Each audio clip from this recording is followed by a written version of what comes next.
And when we begin to teach about the kingdom, this gospel of the kingdom shall be preached, and the end will come. What brings the end is the preaching of the kingdom. Not every other preaching, the preaching of the kingdom. And the preaching of the kingdom has to exclude poverty. There is no poverty that sustains a kingdom. Forget it. You're wasting your time, you're wasting your data listening to rubbish. We have to search for gospel, kingdom gospel. A man who is capable of articulating the kingdom. It has to be king and his dominion. It's about king and dominion, not servitude, not poverty, not lack, not disease, not sicknesses. That's what ought to be preached.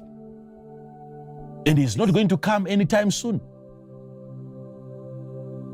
The end is not going to arrive. Who determines when the end comes? The preacher.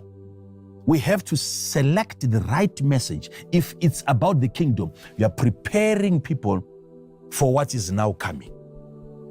He doesn't want to surprise the people. It has to come as a message first, preparing people for the kingdom. And yet all along, what we hear about is that God likes it when you are poor. You have more grace when you have more problems. Who said that?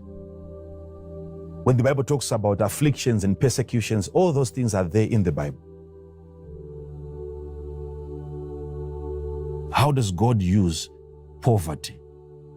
What lesson are we being taught? If it's true that God has to use that, it means he has got wrong people. He has got wrong people. He has got wrong people.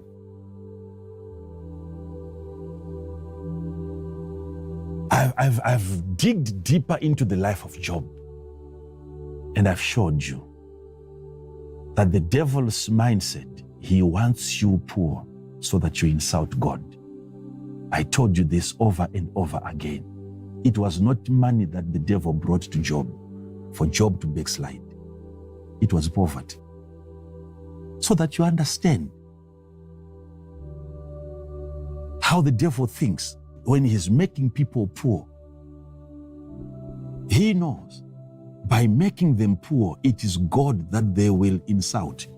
That's the devil's thinking. It is when you don't have that you start questioning the integrity of God. You start questioning God's love. When you're lacking, when you're hungry, when you're naked. That's the devil's mentality. He knows that. You start questioning the very existence of God when you lack supplies. That's the devil's mentality. So what he comes to do is to subtract. He doesn't come to add. He comes to subtract.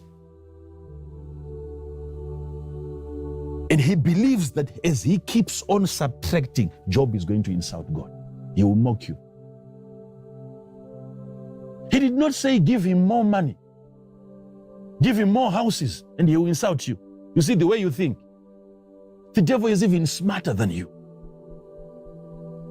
It's not money. It's lack of it. God wants you to have it.